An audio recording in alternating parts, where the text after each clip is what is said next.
It's a safety protocol. But we right by my house. They dropping it right back. What to you the mean it's house. a safety protocol? 6ix9ine encore dans une méga sauce. Et ouais, même avec sa notoriété, il est passé à travers les mailles du filet. Après ses voitures de luxe, c'est maintenant ses bijoux qui se retrouvent aux enchères. Le fisc américain a décidé de taper fort pour récupérer une partie des sous que 6ix9ine doit depuis un bail. Il fait comme si tout allait bien en s'affichant avec des liasses de billets sur les réseaux. Déjà, le mec traîne une réputation pas ouf depuis qu'il a balancé ses potes pour éviter une grosse peine de prison. Mais bon, même en étant libre, il continue de faire parler de lui pour les mauvaises raisons. Ça fait 4 ans qu'il n'a pas payé ses impôts. Et forcément, l'IRS n'allait pas le laisser tranquille éternellement. Ses voitures ont été saisies en premier, mais ça n'a pas suffi. Alors maintenant, il s'attaque à ses bijoux et à ses plaques de certification. C'est un peu ironique, parce que 6ix9ine passe son temps à exhiber des montagnes de cash, des chaînes énormes et des montres à plusieurs centaines de milliers de dollars. Mais visiblement, la réalité est différente.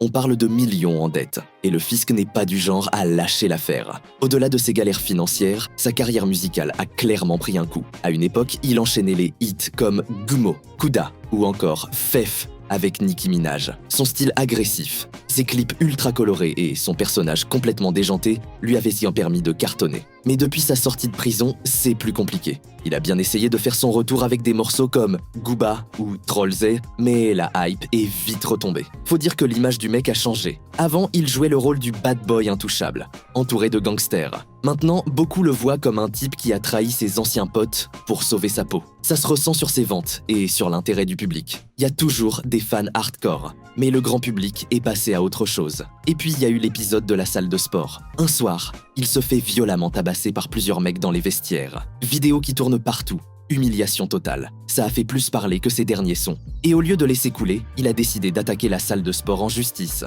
histoire de gratter un peu d'oseille. Côté musique, il essaye toujours de s'accrocher. Il a tenté des feats avec des artistes latinos pour toucher un autre public. Et ça a plutôt bien marché sur certains sons. Aux États-Unis, il n'a plus le même impact. Et les radios ne jouent quasiment plus ses morceaux. Bref, entre ses dettes, ses embrouilles et sa carrière qui bat de l'aile, 6ix9ine vit une période bien compliquée. En attendant, ses bijoux et ses plaques de certification seront bientôt entre les mains de nouveaux propriétaires. Une époque qui se termine? Possible. L'avenir nous le dira.